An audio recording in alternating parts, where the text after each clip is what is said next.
Hello and welcome to the Doofcast, a film and TV podcast from Doof Media. I am your host, Scott Daly, and I'm joined, as always, by my co-host on the other line. It's Matt Freeman. How's it going today, Matt? Hello, Scott. Do you want to play a game? No, that's Saw. Oh, shit. God damn it, we ruined it already. This week on the show, a couple weeks ago, just 2 weeks ago, we learned, and by we, I mean I, that Matt, my wonderful co-host of many years here, has never seen a single Scream movie. And so we threw our schedule away, we set it on fire, we burned it, and we changed everything because we needed to watch Scream immediately. And so that's what we're doing today.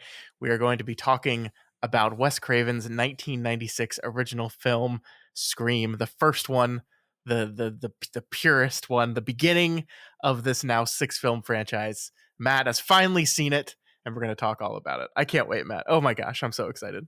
Me too. I'm glad that this podcast served its true purpose, which is to get me to watch things that I should watch.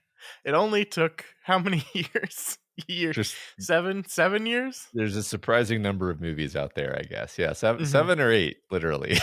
Yeah, like literally. Yeah. That's insane. And then after we talk about Scream for a little bit, we've got the results of last week's canon episode on Heathers. The votes are in, and we're going to talk about it real quick. We do have some more news on the evolving situation in Hollywood with the dual strikes going on that we'll chat about briefly. And then we're going to wrap up the show by announcing our newest ongoing series that will take place over the next few months. That's going to officially begin next week, but we will be announcing at the end of the show what it is and what the films will be that go along with it. So it's a big show, Matt. Lots to cover, but I'm excited about every single one of these conversations. Yeah, let's do it. All right, let's get into it. Let's talk all about Wes Craven's Scream. Hello? Hello? Who is this? You tell me your name, I'll tell you mine. I don't think so. What's that noise? Popcorn. You making popcorn? Well, I'm getting ready to watch a video. Really? What? Oh, just some scary movie. You like scary movies? Uh-huh. You never told me your name. Why do you want to know my name? I want to know who I'm looking at. Matt, what is this movie all about? A year after the murder of her mother, a teenage girl is terrorized by a masked killer who targets her and her friends by using scary movies as part of a deadly game. This movie was written by Kevin Williamson and, as we already said, directed by Wes Craven. It stars Neve Campbell, Courtney Cox, David Arquette, and a slew of other 90s teen, I'm not going to call them heartthrobs, but maybe not even icons, but people. Yeah. People. Actors. Yeah. Oh my gosh, Matt. Just let me know. What did you think of Scream?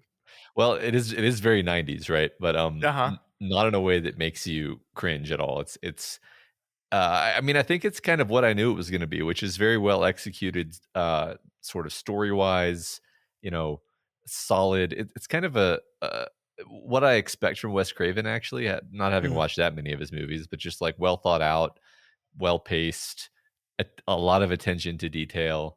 That's probably the most fun thing, and maybe where we could start talking about it is how it is a slasher movie, obviously, but as I was watching it, I was like, if I had to classify the genre, it's almost more like it's like a whodunit or a thriller with slasher trappings. Yeah. Because what really propels you through the story is trying to figure out who the killer is. And I, luckily somehow didn't know who the killer was. Or that's astonishing to me. I can't believe that. I think I had an inclination toward the idea that it was actually two people, but I didn't even know that for a fact. I just had a vague recollection of like an image or something where I was like, maybe this is one and it kind of made sense too, just based on the idea where it's like, it's a clever plot to have. You've got a killer who has a mask and that you intentionally cover their whole body, you never see them, and thus it makes it easier to swap it out between two people, and it's a fun twist. Well, whatever, it's fine. I did not, the movie successfully kept me guessing, right? Like at certain points I was like, it's the cop guy, definitely Yeah, the well, they cop throw guy. so many red herrings at you, right? That's the fun. That's the fun of it for me. Like, I love this kind of whodunit, and I love successful versions of this where they are throwing red herrings in ways where it's clever and thoughtful, and you're like, well, I mean, I'm trying to distinguish the red herrings from the other colored herrings, and I just really enjoyed it. I was really involved in it. I was like, it's one of those movies where it demanded my attention. Like, I was Mhm. actually watching it and not just taking around on my phone or whatever. Yeah. Um, because it's good enough that you want to watch it, right? And Yeah. yeah. So that was kind of my overview of my experience with it. I know you love this movie, so I want to let you have some room to kind of go into why this movie is so high on the list for you specifically. Yeah, sure. There's a lot of there's a lot of answers to that particular question, but I'm so glad you liked it. I'm so glad you picked up on the thing that most people talk about when they talk about this movie is that it's a slasher, it's a horror film. It definitely plays in those tropes, obviously meta-ly, but yeah, I mean the central thing is it's a whodunit. It's also a comedy. The humor in this movie is actually just incredible. Like, I appreciate it more every time I watch the movie, how fucking funny this movie is. Mhm. Um, and I mean, the reason I love it is it's like tenfold. Like, it is this very important piece of cinema history of kind of making a statement on the time, right? This is so for you and for any listeners out there who maybe are not well versed in the horror and slasher genres. This was something that blew up with the original Halloween in the late 70s, and then it became massive from there. They were just churning out slashers and sequels to Halloween and to Friday the 13th and to all these other movies around them. Nightmare on Elm Street came in the mid 80s. That was Wes Craven jumping in and kind of became the big three of these slasher films, and they pumped out sequels to that. And then everyone stopped going to these movies. It's basically what's happening to Marvel movies now. Everyone stopped going, everyone stopped caring, and the slasher genre as a whole just basically died. It just ceased to exist, like seemingly overnight.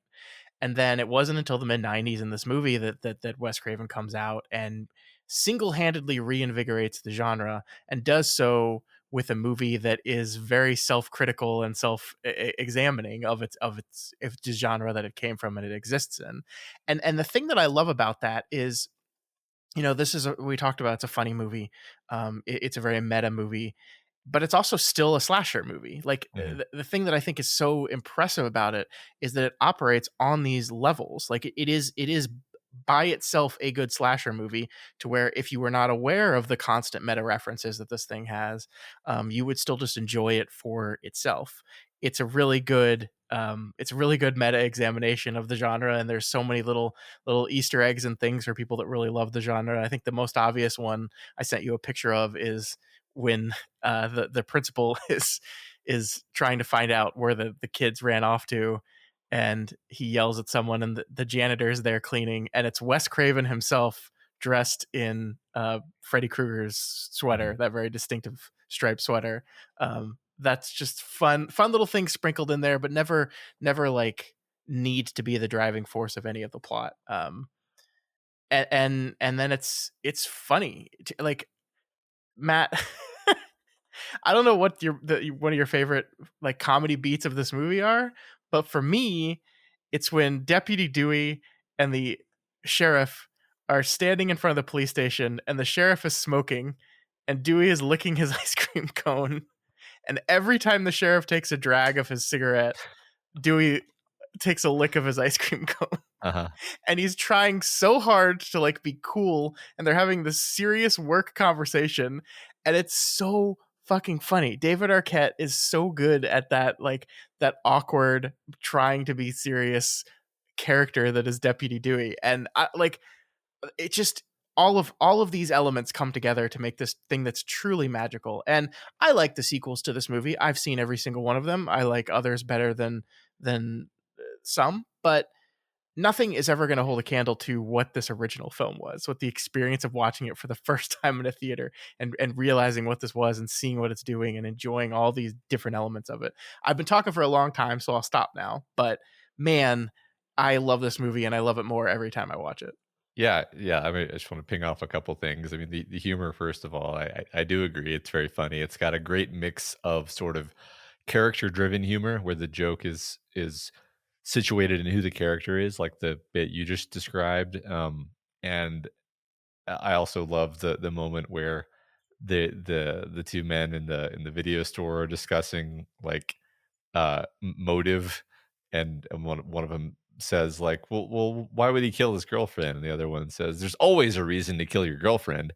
And then out of focus in the background, a woman like looks up sharply as if she overheard this, and then just like shakes her head disapprovingly and walks away. And it's totally out of focus. It's totally not like the conversation just continues without acknowledging that. And I just love that. Like, I don't know. I've never quite seen that exact kind of gag in a movie where it's literally not it's just the background element, right? Yeah. And then of course there are, there's good meta humor. There's like actual jokes in there. Yeah. The other thing that I wanted to talk about is that what you said about the genre sort of collapsing. And maybe I'm reading too much into certain things, but I kind of feel like this was him saying like, look, this is why everyone lost interest in the genre, is it became nothing more than this collection of hackneyed tropes, and everyone knew exactly what they were going to get because it was paint by numbers. It was just, you could just become a slasher movie nerd, and there was not even there's no thrill in it anymore because you knew exactly what was going to happen beat by beat. And then he comes in and he says like, we're gonna go meta, and then on top of that we're gonna have like an actual twisty turny sort of plot with some unexpected elements and some kind of grounding in reality, where we have this very interesting element where the final girl is actually this poor girl whose mother has been murdered. And it's not like it all felt very like, let's return to the idea of just telling an actually compelling story about a murderer and throw away all the tropes. But then we're going to bring the tropes back. But the way we're going to bring the tropes back is going to make you actually care about what's happening because it's anchored in the actual characters and their narrative. Well, I mean, it's so funny because it both pokes fun at the tropes and takes them extremely seriously at the same time, which I think is just a really fun element of it. Yeah, I mean, Wes Craven definitely got into this. I mean, he was frustrated by the genre. I mean, you can kind of see it in this movie. One of my favorite jokes is when they're talking about Nightmare on Elm Street in the opening sequence, and Drew Barrymore says, "Yeah, the first one was great, but the rest sucked." And the first Nightmare on Elm Street is the only one Wes Craven directed. He left after that and did all the other ones, with the exception of, and this is the interesting thing, of an early '90s film called Wes Craven's New Nightmare, which is him. To me, I've always kind of called it the proto Scream, because what Wes Craven's New Nightmare did is it took A Nightmare on Elm Street and made that meta. So New Nightmare is actually about the actress who plays the final girl in the first Nightmare on Elm Street, and Freddy comes after her out of the movies and into the real world. And it's this really kind of interesting critique of that series of movies specifically. And I like to think that like he did that and then found the script for this movie and said like, oh, that's kind of what I was doing, but bigger and broader and less specific to my series of movies and more specific to the entire genre as itself. It's a really cool, it's a really fun movie as well. You should watch it someday. But this is taking that and I think mastering it. And yeah, I mean, it's so like, this is the thing I can't get over it. Like there's so many ways that you could do this kind of thing where it like gets lost up its own ass a little bit here with the critique and the meta-ness, and it never does. It just constantly remains fun. And I think you're absolutely right. True to the idea is like, hey, we're gonna, on top of all this other stuff we're doing, we're just going to tell this simple yet compelling story. And it works. It really does work. Yeah. And it's got gnarly kills in it. Like it's all the fun bits, all of them. Yeah. The So one thing about that, yeah, I guess I'll follow up on that. Like the kills were um genuinely like uncomfortable to watch in many places. Mm-hmm. And I guess I don't watch a lot of slashers, or haven't watched a lot of slashers. I guess I've watched kind of the main entries in the main series, but I often find them to be silly, I guess. But this rarely did. Like I was usually so for example, the scene I'm thinking about the most actually is not it's not really a typical slasher scene at all, but it was the end where the two killers are like repeatedly stabbing and cutting each other. Oh And yeah, and love it. I was like writhing in my seat cuz and I thought that was so interesting cuz I mean that felt like an intentional choice to be like, we're going to take these two guys who you actually hate and you want them to die, Yeah, and you're happy when they do die, but it's still it was like painful for me to watch them stabbing each other and yeah. screaming and moaning from the pain of being stabbed. I was like, I just thought that was such an interesting choice to even have that scene at all, right? Yeah. Um, Well, I mean, and they're fucking idiots, right? Like, mhm, and they're horror movie super fans, and they're mhm, idiots. Like, that is something that I think the movie doesn't hold back on. I think you're right. That's uncomfortable, and I think the uncomfortableness of it is intentional. For like, you're supposed to be shaking your head at these guys, going, "What the fuck?" Like, I don't know what Craven's directions for Matthew Lillard were in the final sequence of the movie, but it had to have been just go fucking nuts, man, because he just like super acted. Like he yeah, just goes to 12 and he's just off his shit. He's like stealing every scene he's in, but it's I don't know. Like I guess I wasn't quite as disturbed because I found it funny. Like I don't know, like with him going getting a little woozy here, man. You're I coming think too deep. I guess it was just like unexpected. Sure. Because I think I probably there's a good chance I might find it funny if I watched it a second time. But Hmm. the first time it was like, I don't know, I guess I just don't like to watch people who are in pain. And in typical slasher movies, you don't actually see people in pain. You just see people get stabbed and then they're Yeah. dead, you know, or it just seems very fake. Um, and that seemed less fake. I don't know why I'm fixating so much on this scene, other than just like it was different from what I imagine would be in any other similar sort of film. Well, right. Like, I mean, you think that the typical slasher style, like there is no moment at the end where the killers come out and tell you their grand plan, right? Like Jason doesn't tell you his grand plan. Michael Myers doesn't. He just fucking comes to kill you. Yeah. And this is different. We have the mask reveal. We have the Scooby Doo moment, and then we get to watch our idiot masterminds who up until this point have been this terrifying ghost faced monster, just like those other ones, and are now just two knucklehead children, who think they've got it all figured out and are actually just stupid idiots that have seen too many movies. I think that's such a powerful moment, and I think it landing with you that way, I think is really intentional. Uh-huh. I Yeah. think one of the fun things to do on a rewatch of this movie is kind of guess or at least figure out which one of them was doing each killing, because there's the killing of Stu's girlfriend, which is like by design almost the most goofiest outlandish murder in the entire thing, which Uh-huh. is her trying to climb through the cat door and the garage door and being lifted up and crushed, which is like a thing that like it's the thing that anyone watching the film is like there's no way it would lift an entire human Yeah. being's Right. weight. Like that just wouldn't happen. Or have None the of none strength of to just anything in the engine is yeah. strong enough to do anything that's happening there. Yeah, it's But it even showing that it's like a fairly normal looking garage motor. yeah. No, don't worry, Matt. Like it shakes like it's struggling to carry her and still Uh, manages to squish her entire skull against a wall. But like right. that's like the point though. Like that's an absurd sequence. But it's a sequence right at home in a silly slasher movie.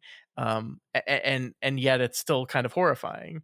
And like I'm pretty sure that was Billy that did that, not Stu. And like part of you wonders like did he run that by Stu before he just totally fucked up his girlfriend? I don't know. Just really Yeah. interesting stuff. Yeah, there's definitely a lot to think about, right? I do think it's probably a movie that rewards rewatches because Hmm. um I see I somehow know certain things without ever having really been spoiled on who the killer was, but it's like I remember seeing stuff where it was like, yeah, you can see such and such is wearing the same shoes in this shot that you saw in the bathroom stall or whatever Hmm. um earlier, and it's like, oh, okay, yeah, but you wouldn't have been paying attention to the guy's shoes earlier, and so you don't Yeah. remember what shoes he was wearing. But if you're actually paying attention to these things, knowing what's going to happen, then you can notice these things. Yeah, well, Um, Craven is so good at the misdirect, right? That like he signals to you when he wants you to look at and pay attention to someone's shoes. Like there's going to be a very distinct moment where you can pay attention to their shoes. Like that's when uh, he cuts to the sheriff's shoes, and they're exactly the same shoes that Ghostface was wearing in the bathroom stall. And then so there for a half a beat, you have to be like, wait, is it the sheriff? And no, of course it's not. That's just a misdirection. But also, what it's doing is kind of training you to not pay attention to those extraneous things when they're not presented to you in a clear insert shot cut. uh-huh. Yeah, Really, really clever filmmaking. I yeah. mean, so much clever filmmaking. We haven't really talked about the introductory scene, the first 12 minutes of the movie, which is the Drew Barrymore death sequence. I think I would put this up there with just about any film intro ever as one of like the best as far as establishing a tone, establishing an idea, and executing to pull people's attention in. Like just an absolutely fantastic sequence from beginning to end. So good. And this is something you might have picked up from cultural osmosis here. Like the marketing of this movie leaned into Drew Barrymore. Like by design, they said they build her extremely high up on this thing. Not only is she the biggest floating head on the poster, but also like the very famous image that is Scream of someone's bright eyes with their hand kind of over their face. That's Drew Barrymore. Like Uh-huh.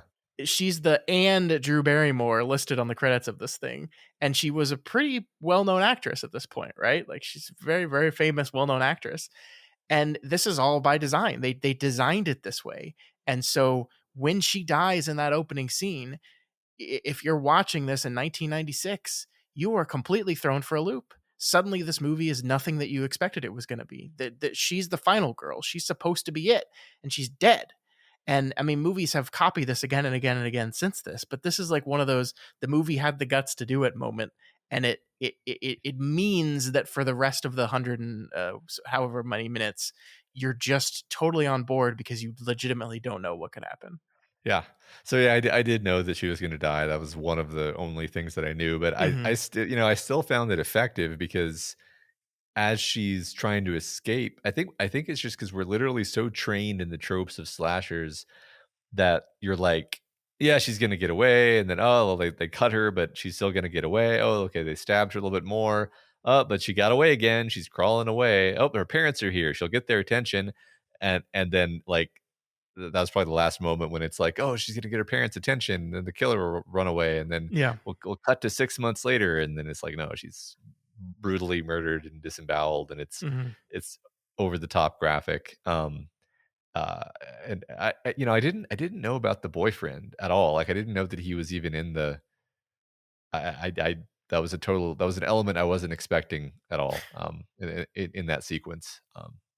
Yeah, So that was rough, and it's kind of like this is why I love rewatches because one thing I noticed this time, and I don't know if I was watching this on my computer monitor instead of the TV, and maybe the lighting settings were set just right, but I had never noticed before that you can see him, the boyfriend, sitting there in the chair he's tied to on the back porch for minutes before Ghostface tells her to turn on the lights on the back porch. Like the entire time she's sitting there on the phone with him, Craven's got over her right shoulder this shot of the back door, and you can see the silhouette of this letter jacket sitting there on it. It's so great, and like I kind of wish I had seen it the first time because it's this wonderful element to where maybe you the viewer are like, wait, who's that? And you can kind of barely make it out. And if you don't know what you're looking for with the letter jacket, you might just see, oh, there's a fucking guy out there. There's a dude out right there, right behind you.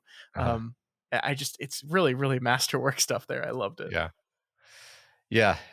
I didn't notice, but that's very fun. And maybe I would have noticed if it were like on a movie screen, for example. Yeah, maybe. I don't know. But I don't remember. I definitely did see this in the theater, which is an interesting thing because I was 11 when this movie came out. It's rated R, but I definitely 100% saw this movie in the theater, which means my parents must have taken me to this movie, which is wild. Parents, man. I love them. They're great. That's basically now for me. My kids are almost that age. Would I take them to go see a slasher film? I don't think I would. In fact, I haven't shown them any slasher movies. I have shown them, scary things, but not slasher movies. The funny part is this movie came out around Christmas time, I think 5 days before Christmas, as like designed counter programming. And so not only did I see this movie at 11, I saw this movie at 11 at Christmas. Which is just really, really great. That's wonderful. I wanted to hit on something you said a minute ago that I just didn't address at the time because I was forked off on a different direction, but it was a minor bit. It was the idea that these two killers, they're such idiots, and at the end he gives this whole monologue, which in one sense is a great monologue. It's a well-written monologue because he's like, does there have to be a motive? Did they ever decide why Hannibal Lecter liked eating people? No, it's so much more interesting when you don't know the motive. And you're like, yeah, that's a great point. And then he's like, the motive was just selfish revenge, actually. It was because your mom had sex with my dad and ruined my life. And it's so funny because you're like, oh, okay. Yeah, that is kind of less interesting. yeah, it's boring. And you want to know my favorite part of that? In that scene, if you watch it again, he says that. He said, your mom was having sex with my dad, and that's why my mom left me. And it cuts to Stu, and Stu gives a look of shock and surprise too.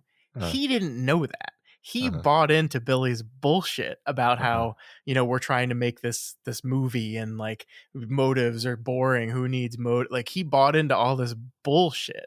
And that's exactly what it was. It was just bullshit. And I love that little choice of Wes and his editor. I don't even know if that shot of Stu was like in the script or not, or they just got a shot of him looking surprised and said, oh, we should cut this in right here. That'll be perfect. That'll say so much about the relationship between Billy and Stu.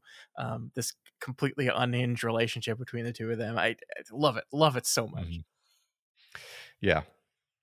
Yeah, there's a lot. I mean, I definitely, just thinking about it and reflecting right now, I think I'd enjoy watching the movie again and just paying attention to their relationship, because in the first scene where you see both of them, there's so much going on between them. And of course, at the time, like that's the cleverness of it, is you're parsing it as one thing, and then you could totally watch it again and parse it as a totally different thing, where maybe one, I forget their names, but the spazzier of the two is Stu.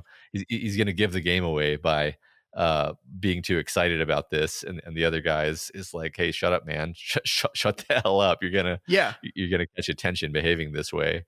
No, you could totally see it. It's so there in the scene where like you can tell like he's telling him to shut up because and the read in the scene is that he's just making the other people uncomfortable in the way he's talking about this, but like he's giving him looks like shut the fuck up, like you're talking too much, like that's all there, and that's really fun to look at once you know that it's the two of them. And it's so funny because like the movie doesn't like lie to you about this, in that Billy being the killer is the most obvious solution, right? Like he's the first suspect.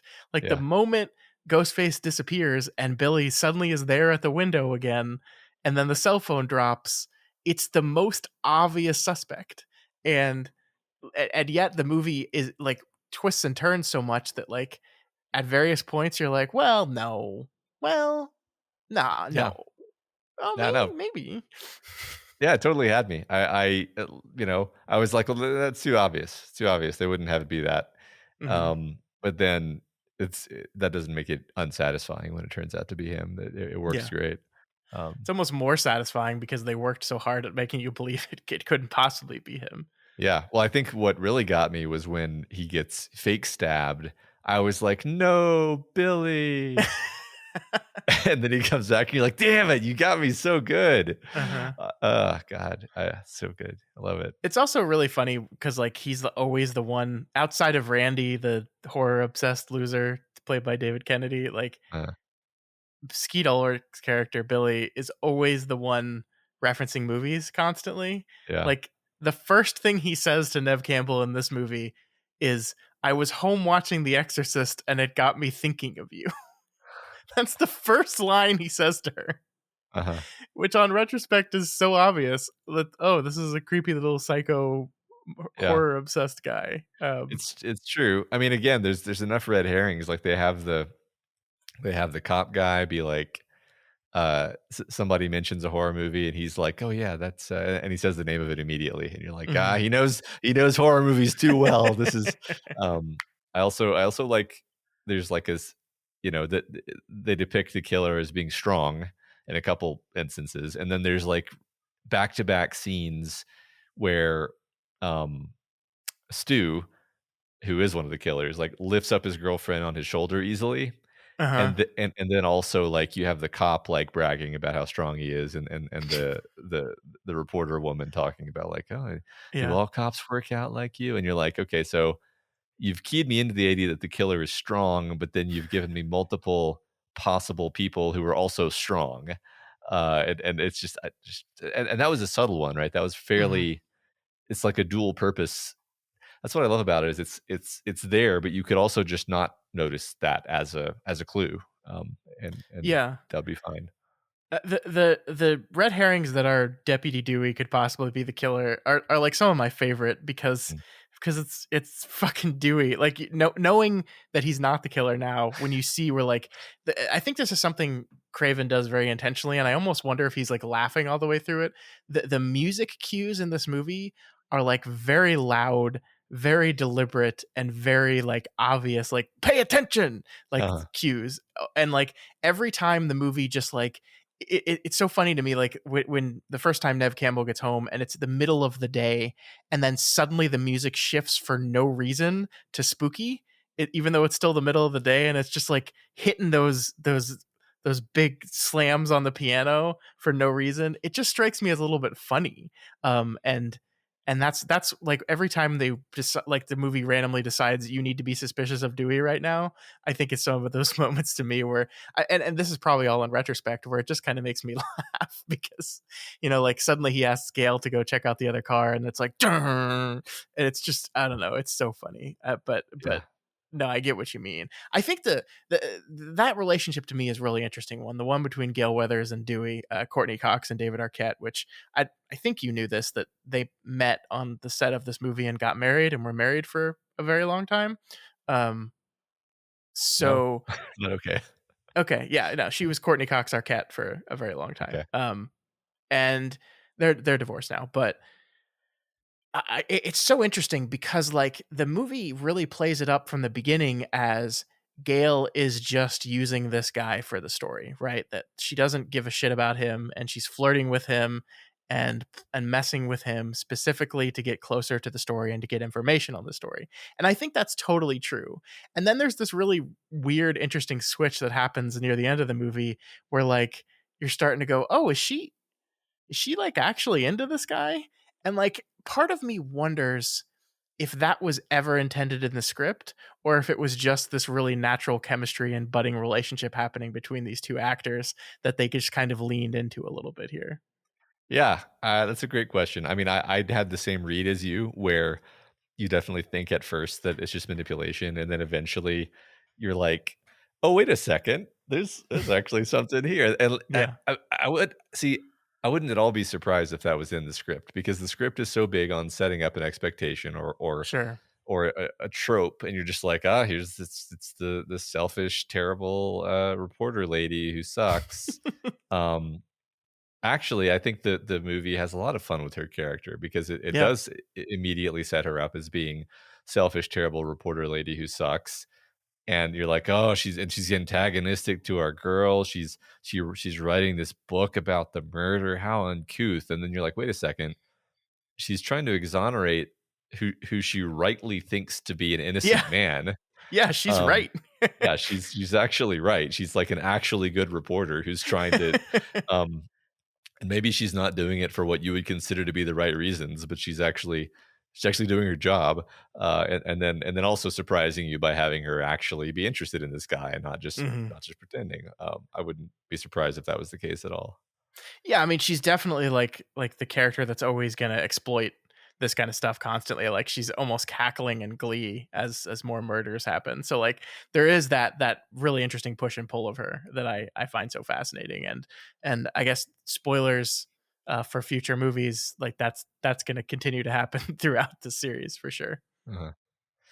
Yeah. I guess that's a good question for you. Do you have any desire after this to kind of delve into the next films in the series? I mean, yeah, a little bit. I would say it wasn't that I never had a desire to watch Scream in the first place. It was just I don't Mhm. usually watch horror movies. Um, but now that I kind of get what he's doing here, and he is the guy who directed at least the next couple of them. He directs 1 through 4. Yeah.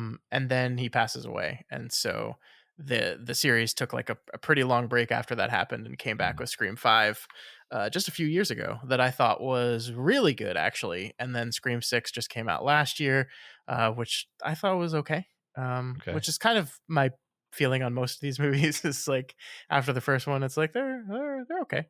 They're Yeah, fun. I guess I'd say I'm interested in watching the Wes Craven ones because of what I opened the conversation talking about, which is the part that was most appealing to me, is like the subtlety and intricacy and attention to detail, and just a movie that really rewards you paying close attention and constantly delights you.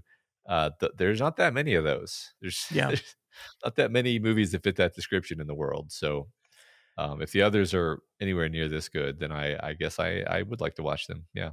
Yeah, I would say this is definitely the best, but I think you would definitely find some stuff to enjoy out of those other ones. I think the kind of the natural problem here is the series starts to succumb to the weight of itself a little bit in the same way that it's poking fun at the other genres, the other series is in this genre, right? The longer it goes on, the more of this stuff it has in it, and it is always going to have fun with the referential stuff. Like you will not be surprised to learn that Scream 2 focuses a lot on what the slasher sequel is like. That's a big focus of that film, in a fun way. I might add, but it eventually just kind of there's so much of it, and like it has to both comment on the idea of what does a trilogy in this series look like, or what does even like an anthology series in this thing look like, while also still having to be that thing, and eventually that just gets heavier and heavier and heavier, and I think it just loses a little bit from there. But Yeah. like you're just never going to be as good as the first one of this, right? That's just like it's such a fun original idea, that was just like immediately copied. Like Yeah. first of all, the sequel to this movie came out in 1997.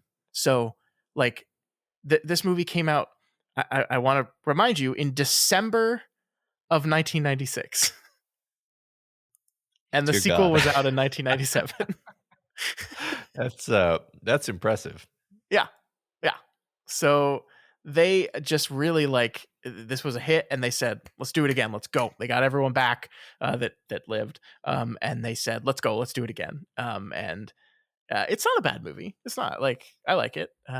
But they really just start churning them out. And this is I Know What You Did Last Summer. Yeah. Like they made a Halloween reboot, Halloween H2O, that is very much done in the style of this film, which is this.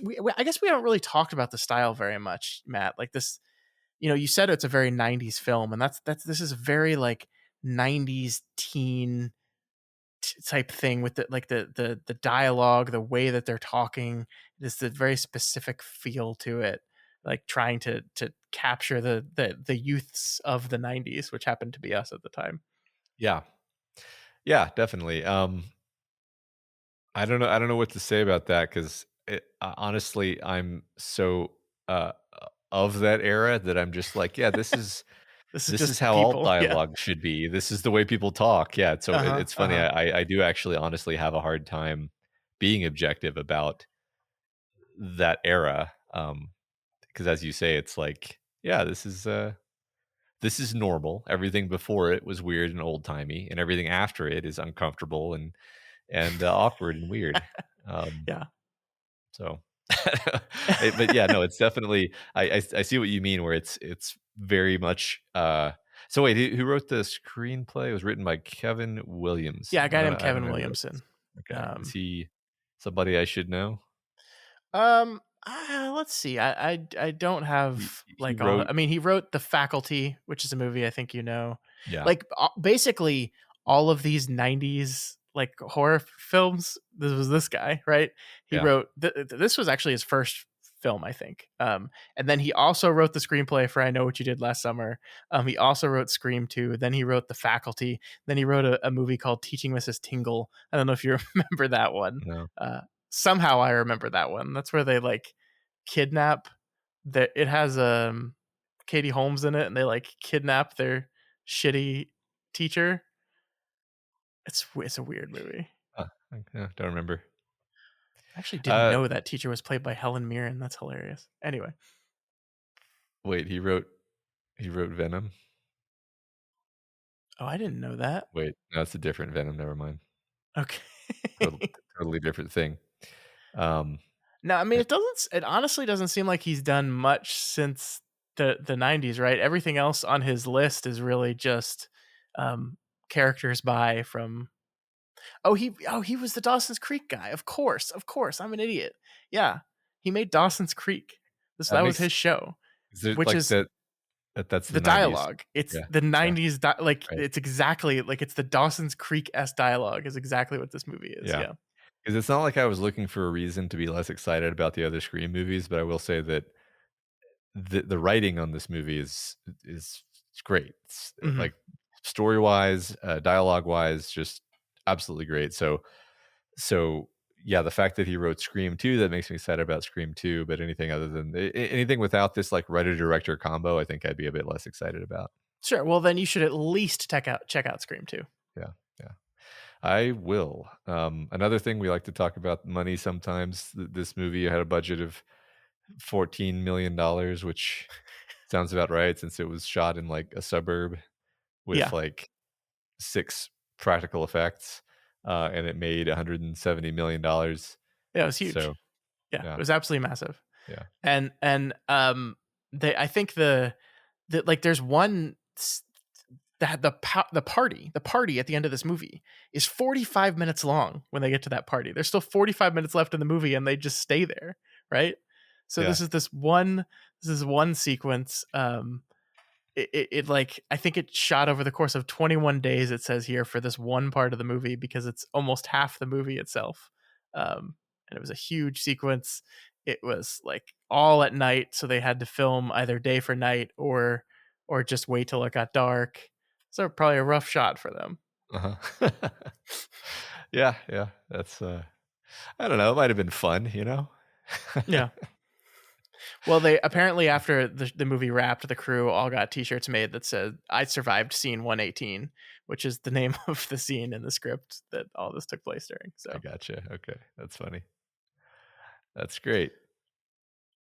I'm so glad you liked this movie. I kind of had a sneaking suspicion you would, because I think this is one of those rare slasher films that transcends its genre, not just because of the meta stuff, but because of everything else we've spent the last 45 minutes talking about. That it's just fun, it's inventive, it's funny.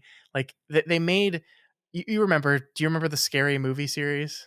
Yes. Do you remember those? Like the obvious parody. They made a bunch of those movies after this movie came out, and like I get the desire to, because like there's scenes in this movie that are just close to that actually, before this actually existed. I mean, that's obviously like parody to the nth degree, but I don't know. There's moments in this movie. Maybe it's just because I've seen Scary Movie so much that like I see the joke that they made in Scary Movie from it, but like. This is going to be really weird and specific, and there's no way you saw it, but when Billy and Nev Campbell Sydney are talking in the school after he's been let out of prison, and they're like talking about their relationship, and she ends up like getting pissed off at him and running away because I think he brings up her dead mom. The way she runs away into the bathroom is like the weirdest fucking way to run ever. It's like a little girl, like a little 5-year-old girl who's never ran before.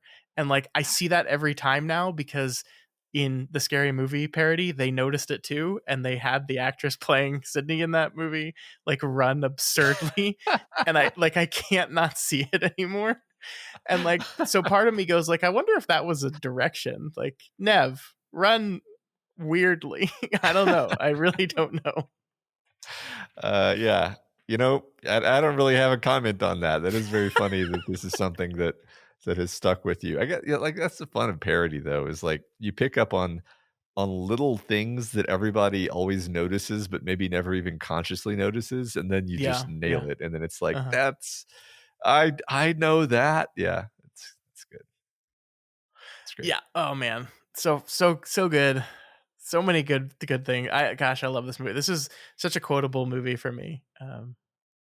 I don't know. I love it all. For sure. Yeah. Well, I'm glad my terrible secret came out in Kingslingers last week, or a few days ago, rather. It was last week, I think. Last week, yeah. And we changed course to cover this tragic lapse in my viewing experience. Yes, we've fixed you now, and I got an excuse to revisit and actually kind of close watch one of my favorite movies. So great. It was great. Thank you, Matt, for being an uncultured swine. Yeah, you're welcome. Anytime. Doof. All right, let's move on to our next topic for this week. Matt, we have to talk about the movie Heathers, and we have to talk about the vote from our patrons and our listeners. Well, I guess before I announce the vote, anything else you wanted to say about Heathers a week removed? No, I think I kind of stand by whatever I said last week. Actually, it was really, really interesting. Really glad we watched it. Don't know if it's one of the best movies ever made, but very, very interesting. There was a lot of really interesting conversation in the Discord where people were sort of responding to our conversation about like, is this an authentic high school experience that resonates with a wide variety of people, or is this a weirdly specific and unrealistic description of a sort of highly specific 80s high school experience that may never have really existed? And there were a lot of people who said that they found a lot to relate to in this movie, whether or not their high school experience looked a lot like this one.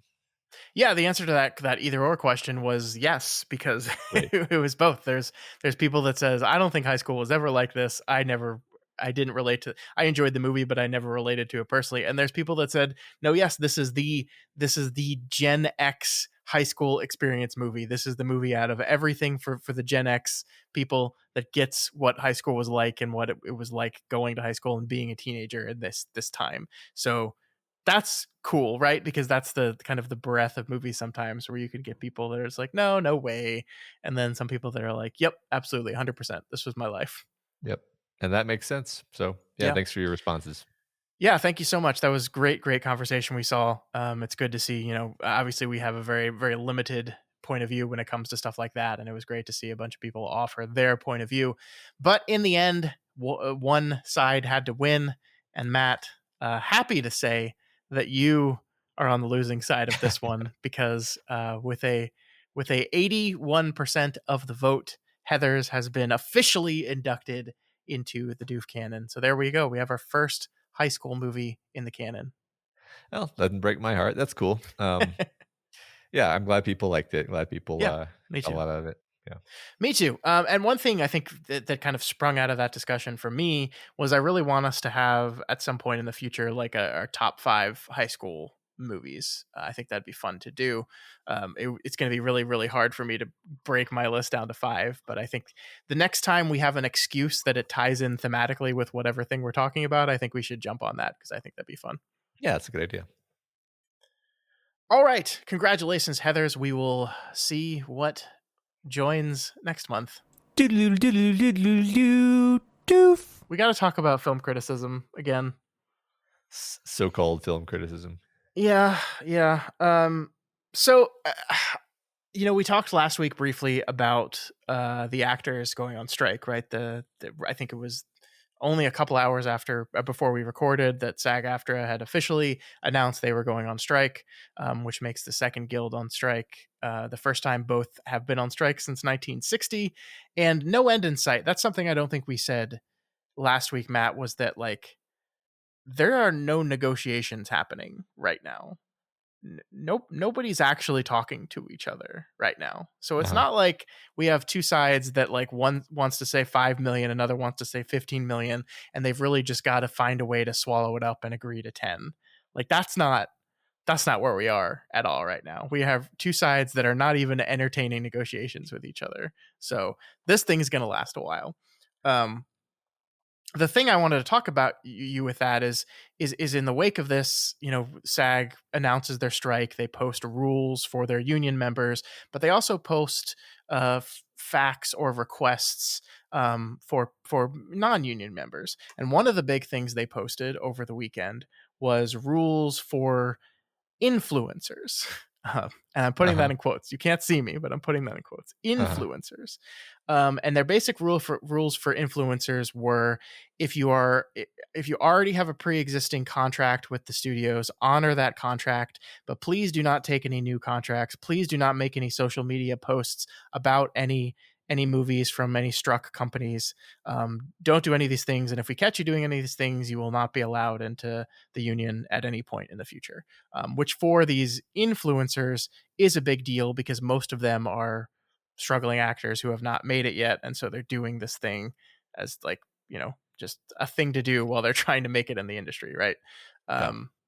But there was a thing that happened is we have that post explaining what influencers should and shouldn't do. And then we have journalists on the other side going, wait a minute, what do we do? And so journalists reached out to SAG and got different responses. One response said like, no, you're a journalist, continue to do your job, do your work. You can review movies, you can do everything, whatever. Another journalist got a response that was like, we're asking all influencers and journos to refrain from reviewing or discussing or talking about any new films. And I was a little shocked by that because that's us. And I had no plans to halt the production of our little show right here.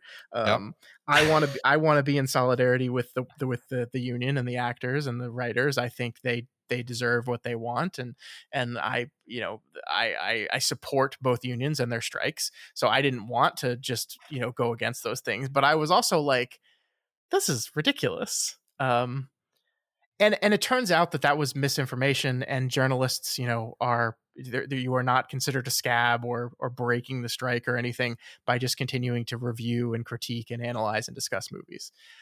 But what this did, I think, is open up this really interesting gray area that I think you and I have talked about before about in modern film discussion. Where is the line we draw between influencer and critic, right? Like it's easy to say, oh, well, a film critic is someone that works for a publication, whether online or in print. That's their job, and they write movies as their job for them. But that's not entirely true, right? Because there's tons of people that are actual legitimate professional film critics out there that are freelance, writing for multiple publishers, that are producing their own work, kind of like us, that are just getting in front of a microphone or sitting in front of a keyboard and talking about movies. And then there are these people on YouTube and TikTok that they just get paid money by the studios to talk about their movies like they're super fans. And it's very easy for me to draw a line of distinction between those two things, but not always, because sometimes it's very easy for one of those people to also say, well, I'm a film critic, I don't know. I just want to get your thoughts on this, because it is, I think this battle that we've been having, or battle is probably too strong a word, but this conversation we've been having about this idea of what is talking about film, what is critiquing film, what is being a critic of something, in the 21st century, in the age of the internet, where most of these things are just people standing up their own thing and doing what they want. Like, how do we make these how do we distinguish between these two things, and how are consumers supposed to consume this criticism and critique versus this influencer stuff? I don't know the answer to these questions. I'm just curious what you think, because holy shit, this is nuts.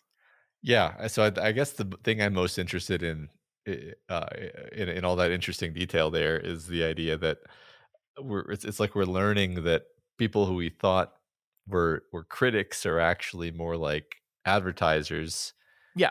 And there's just nowhere to go to get sort of what we thought we were getting when it like objective objective coverage. It's like that whole market has been annihilated. I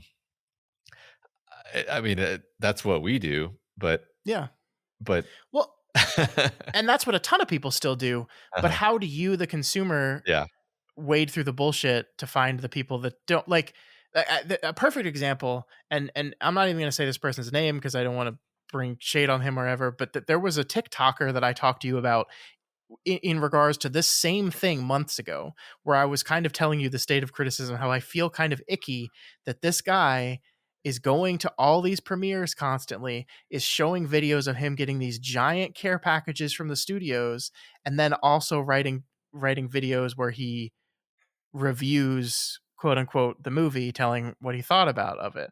And at the time I was like, this guy might not have any actual independence in fact problems here, but he has like independence in perception problems when he's doing all these things. This guy, we learned last week when he announced that he was going to continue to do studio stuff because he was under contract with the studios. Like this is just the thing that all the people that are mad about critics' reviews for like being bought by the studios, like the thing that they get mad whenever someone doesn't like their movie. Like if I say I don't like the new Christopher Nolan movie, is, oh, you're bought by like whatever. Like that thing actually exists. And it doesn't exist amongst the people that I would call critics. It exists amongst the people that SAG here is labeling influencers. And this person that I'm referring to, and most of these quote unquote influencers I'm seeing, don't put in like the summary or the caption of the video that this is sponsored content, right? Like when people do ads on TikTok or on YouTube, they'll usually like say ad, like hashtag ad or sponsored content or whatever. When this guy's talking about a movie that he's on the payroll to talk about, he's not divulging that information. He's not saying that. And this guy is being put in the same category to a consumer as a person whose professional job it is to just watch a movie and talk about it. That's getting paid by, I don't know, patrons, for example, or the newspaper he or she works for. Like they're being lumped into the same category now. And that's disastrous for criticism, for film analysis. That's absolutely disastrous. Yeah. I mean, I guess if there's an answer to this, it's like you have to find like a critical voice that you trust, and it almost has to be like a personal relationship. Yeah. It's amazing how fast things have moved, right? Because when we were young, not even when we were kids, just when we were younger, it was like there were newspaper critics. That was kind of it. Yep. If you wanted to know if a movie was going to be good, you weren't quite sold on the trailer, you could read what the newspaper critic had to say about it. They would give some kind of impression. If they had a specific, critical voice or perspective that you had learned to trust, then that was great. It's funny. I remember there being critics who I just like never agreed with them, and I thought they were idiots, but I would still sometimes read what they said because it was like if they hated a movie, then I could be like, maybe the reasons they'll hate it are things that I already know I disagree with them about, and that means I'll like it. Yeah, I have critics like that now, where I read everything they write, and when they love a movie, I'm pretty sure I'm going to love it. but when they hate a movie, I'm like, I think I might actually like this thing. That's interesting. Yeah, and then there's YouTubers who I've watched for years who I you know I both trust them and also I feel like I know them, which I think we've talked before about the idea that that's not such an insane thing to say, because if you watch somebody for hundreds of hours, then it's like, yeah, you kind of got to read on them and what they care about, what they think about things, and so I can at least their taste and their approach to film for sure, or at books least that or whatever. much. And so that gives me a sense, and so so like, I guess I just mentioned this to say, the studios they're trying to do an end around on us, the movie watching people, by planting these voices. But I think the fact is, over time, those people burn up their own credibility. If like every time a Marvel movie comes out, I'm not going to pick on Marvel because I actually like a lot of Marvel movies, but I guess it's a good target to pick on in this instance, because this is basically what's happened with all the sort of Disney stuff. Is like, if you just always say, "Oh my God, it was amazing! It was such an amazing film. It had heart. It had drama. The action scenes. It was the best action scene I've ever seen." And if you say that every single time, then eventually people are just like, "I'm not going to watch this critic anymore because this is worthless." Yeah. And yeah, it takes time, right? And like, I think there's probably a lot of people out there who don't really realize this is happening, but I think they'll realize eventually. So I guess I'm just, I don't know. Am I cautioning? Am I just saying like it'll probably sort itself out? Maybe that's what I'm saying. No, I think you're possibly right. I mean, I guess the ultimate fear would be, an influencer on a studio's payroll that is also very good at writing and very good at critiquing. Because I think, like, the honest truth is, some of these people, and perhaps even the guy I'm offhandedly referencing without saying their name here, like, he would probably not say, "I'm pretending to like a movie that I didn't like because Disney's paying me to." He would probably say, "No, I actually legitimately enjoyed the movie." And he might even be right. But like, it's impossible for that not to influence you, right? It's impossible, because like, if you give this movie a horrible, horrible review, there is a very good chance that they're not going to hire you to do promotion on their next shit, and that's where your money comes from. And so like, and this is what I mean, but like, independence in fact, and then independence in appearance, right? Like, you have to maintain both to be trustworthy as someone who's going to relay information. And also, just like, the idea, I don't know, I like, outside of the real and present concern to consumers, I just find it icky that the concept of criticism and analysis has been distorted and manipulated to this level, to where the people doing good critical work out there are now seen as synonymous with these other people that are like getting a care package or going to a premiere and getting to interview someone, getting the access that journalists work hard to get. They're basically getting a paycheck to do it. I don't know. It's icky, and I don't like it. I agree with you though, that like, perhaps long term, like, this is not a huge problem.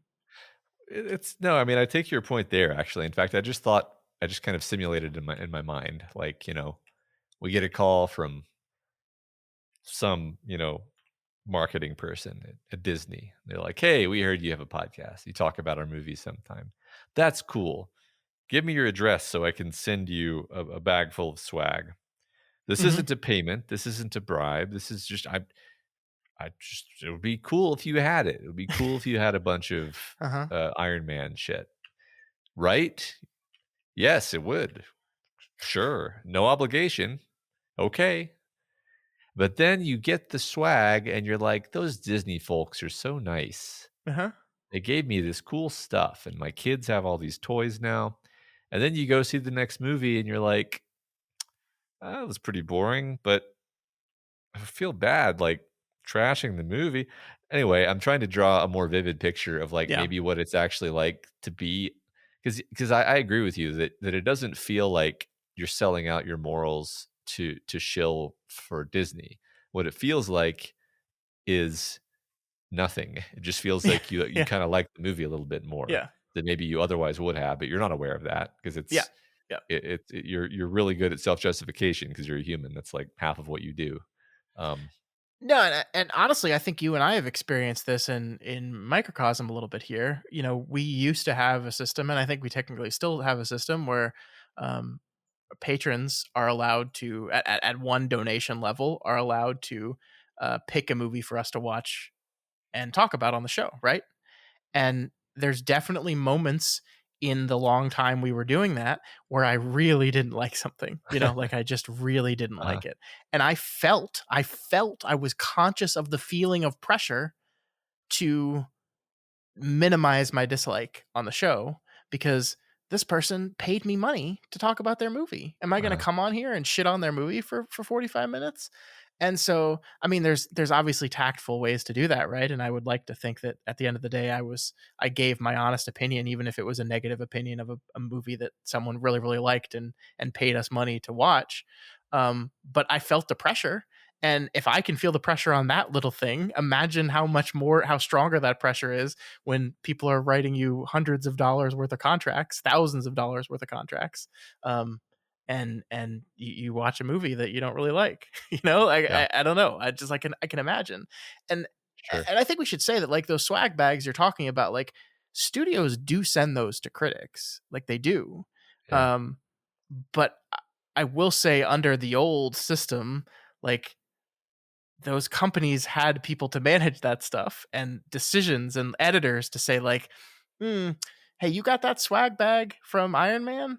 Maybe let one of the other people on the team review the next Iron Man film. You know, like they could handle that kind of thing. And we're aware of the impartiality that it could, the partiality that it could introduce into the system. And there's no way of doing that anymore, really. Yeah. Yeah, it's interesting, man. Like, it's just, I don't know. I don't want to get so meta that we totally detach from the conversation we're having, but it's this perennial problem. Like, it seems like it happens in politics. It seems like it happens in covering business, where like you want to be the journalist who covers, you know, businesses in Silicon Valley, and it's like, well, in order to get the story, you kind of need to get to know the principal players, and it's hard to get to know somebody without kind of getting to like them and see the story from their side. And then it's almost like a catch-22 where it's like either you're going to write a story that is biased in favor of your subjects, not through any real fault of your own, just because you have empathy, or you're going to stab them in the back and be perceived as an utter monster by everyone in that group, and then they will ostracize you, and you're on the outs, and your effectiveness as a journalist is nuked. So it's like, I think this happens a lot. I think that is kind of what it is to be a journalist. Not that. Yeah. Anyway, it's just. Well, that's why it's a hard job, right? And these are things that journalists think about constantly and have to think about, and have entire ethics groups and boards on their company to help them think about. And now we've gotten a situation where this is so diluted and destroyed and dismantled into it just being individuals doing all these things. And I don't know, I believe in the ability of some individuals to take this seriously and really analyze and critique art for the sake of art. I think most of the people out there that are doing it for that reason. But man, I don't know. It's alarming. It's alarming. When the guy made this TikTok video basically saying SAG has said it's okay to keep your current contracts with studios, so I'm gonna keep my current contract with studios and just not sign any new ones. My response to that was, you have a contract with a studio? What the fuck? And again, the biggest surprise of this to me was like, you go into the comments of the video and not everyone's saying that. Like, I just don't understand how this isn't like late breaking news.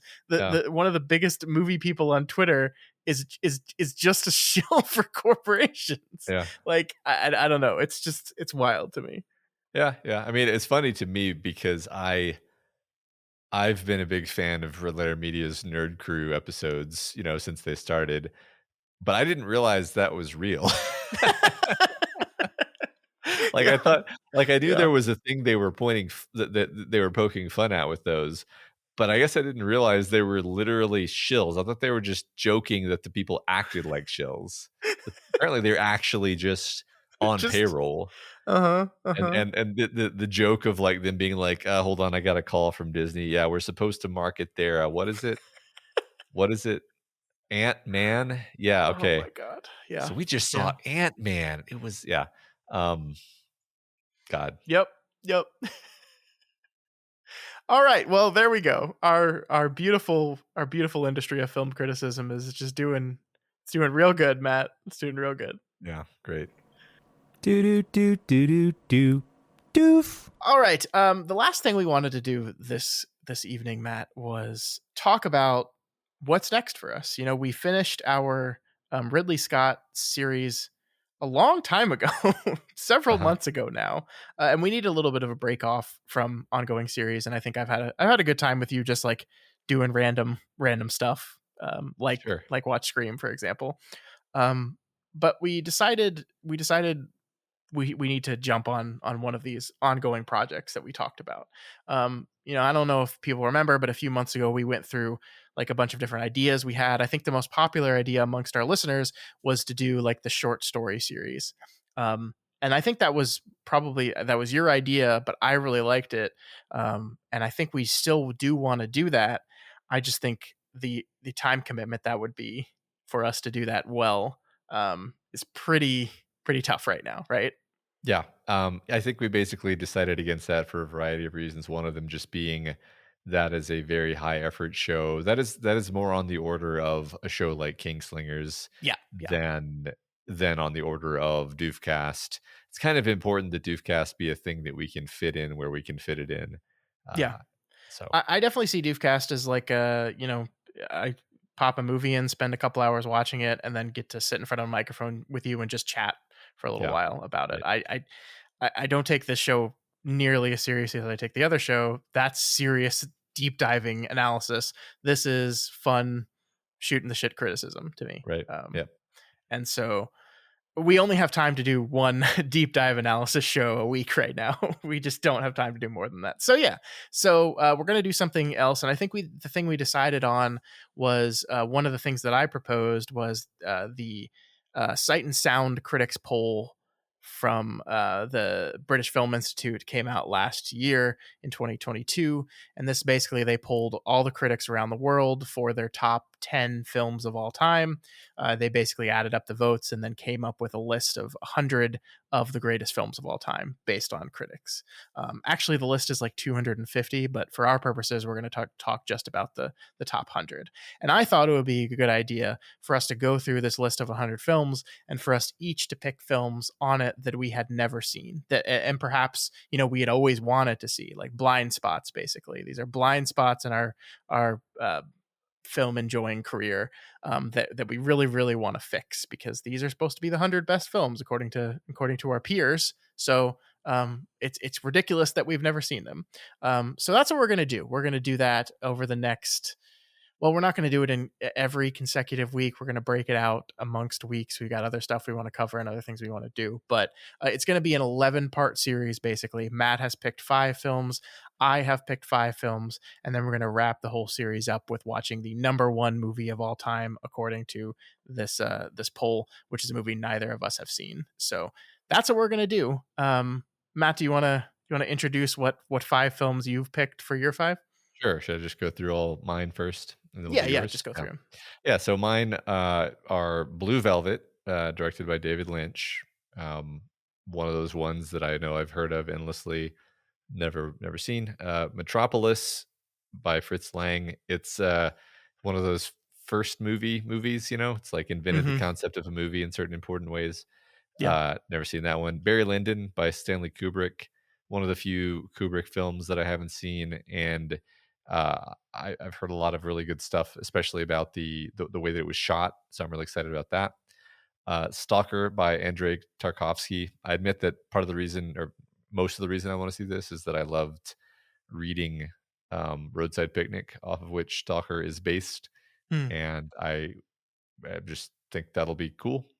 And then finally, my 5th one is Mulholland Drive by David Lynch, another sort of wow, how haven't I seen this yet? Pick. So that's Got the double Lynch in your picks. Got double Lynch. Yeah, isn't that interesting? I didn't even notice that until you pointed it out. That's so funny. Wow. Okay. Awesome. I have seen some of those movies. I've seen both of the Lynch films. I can't remember whether I've seen Barry Lyndon or not. I think maybe, but I wasn't sure. This was a really interesting exercise, actually, Matt, because you're going through the list and you look at something, and like the worst thing that could possibly happen to me would be I pick a movie and then I sit down to watch it one day, and like 10 minutes in, I'm like, oh wait, no, I did see this. So I like tried really hard to only pick things that I was absolutely 100% convinced that I had never actually watched. Yeah. I'm pretty 100% convinced I've never seen these movies. I feel like I would remember. Yeah, no, that's fair. So for my 5 films, I have picked first up The Piano by Jane Campion. This was an Oscar award-winning film that I think came out in the 90s that for some reason I've just never watched it. I've always wanted to, and so I thought this was be a perfect excuse for that. My next one is Rashomon by Akira Kurosawa. I feel like we reference Rashomon like all the time, and it's just ridiculous to me that I've never actually sat down and watched it. So I want to fix that. So we're going to do that. Sure. My next film is a French film called Playtime by Jacques Tati. I heard that this movie is insane, absolutely insane. It's kind of like a weird surrealist comedy. I've heard very, very good things, and it's supposed to be a very fun, interesting watch. So I'm looking forward to watching that. The next two I have In the Mood for Love, which is a film by Wong Kar-wai. Wong Kar-wai is one of those filmmakers that I see like on everyone's favorite movies list, and I've never in my life seen a Wong Kar-wai film. And there's 2 in the top 100. I picked the one that was higher up. This is actually number 5 on the all-time greatest films of all time list. And so I thought this would be a perfect entry for me into Wong Kar-wai, one of his best films. And then the last one I picked is a movie called Tokyo Story. It happens to be the number 4 movie of all time. This is a Yasuijiro film. Ozu, sorry.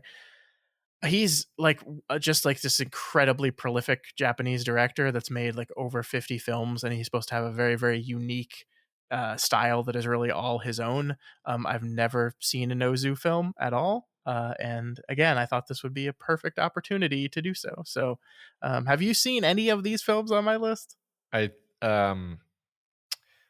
funny. I think I might have seen The Piano when I was like way too young. So that means I don't really remember it very well.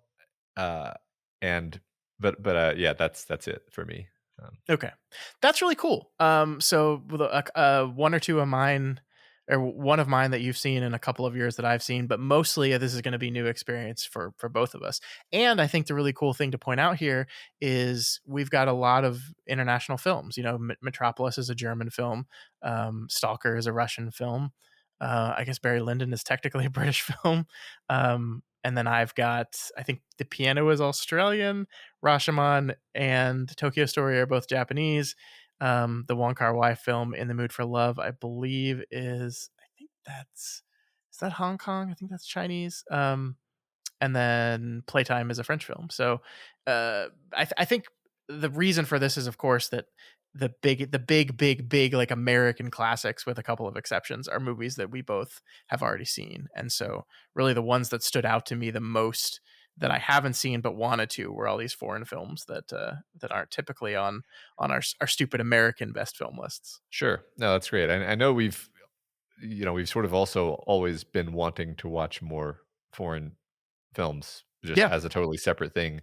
So it's cool that we get to add them on here. And also, I think Stalker is technically a foreign film too. So yeah, I thought I said that was a Russian film, right? Yeah, sorry, I might have blanked. Yeah, you're right. Yeah, so that is going to be the next few weeks. We're also, as we said, going to wrap things up with the number 1 film of all time, which is a movie called Jeanne Dielman by Chantal Akerman. I believe that's also a French film. That was the big news when this list came out. I think we even talked about it when this list came out, Matt, that one unseated Vertigo as the number 1 film of all time. So it's a movie. It's we'll see. It's supposed to be a very long 3-hour movie that I hope we find interesting. Yeah, I mean, if it's supposed to be the best movie of all time, there's got to be something in there worth talking about. Yeah, no, definitely. So yeah, I mean, if you want to participate at home, we will. I think I'll go ahead and put this list in the show notes, and I think we're going to stagger them. So we'll do one of Matt's, one of mine, one of Matt's, one of mine, down the list until we get to the end, and then so that's the way we'll do it. I'll post that list in the show notes so you can grab it and start. We'll announce ahead of time when we're doing it. I think we're going to begin next week, right? That's correct, right? Sure. I think so. So I think we'll begin next week with Blue Velvet by David Lynch. We'll start with your first one, and then we'll move to The Piano after that. But that's the plan going forward. It's going to be an 11-week series. Probably will be over the course of a few months. But I'm very much looking forward to this. A lot of movies I've wanted to see for a long time on this list. Yeah, me too. So that is Doof Blind Spots.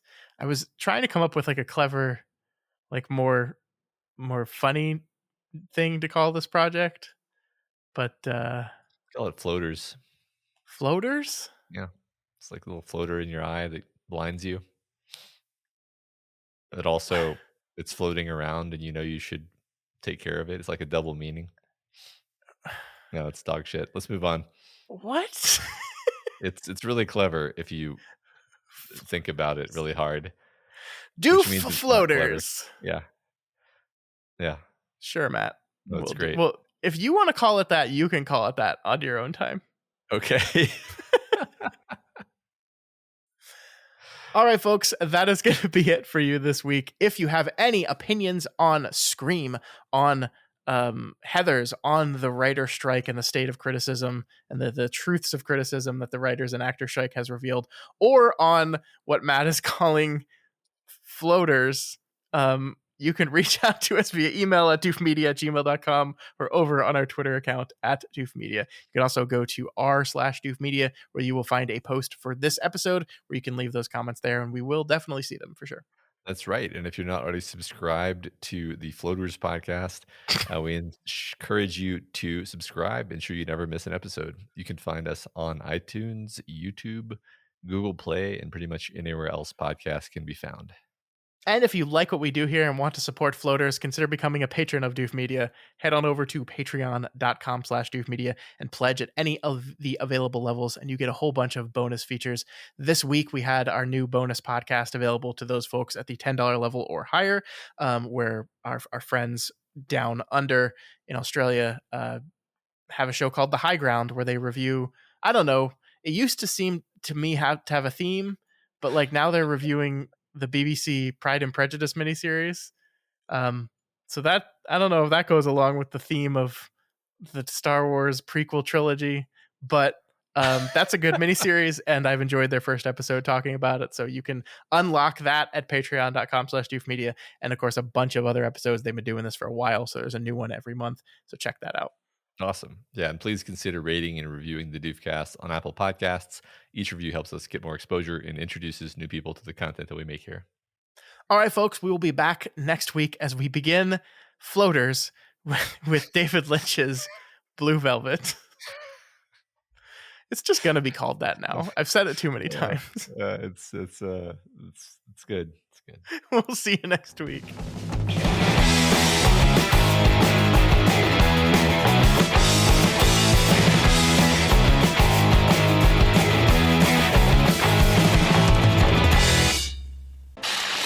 My name is Doof, and you'll do what I say.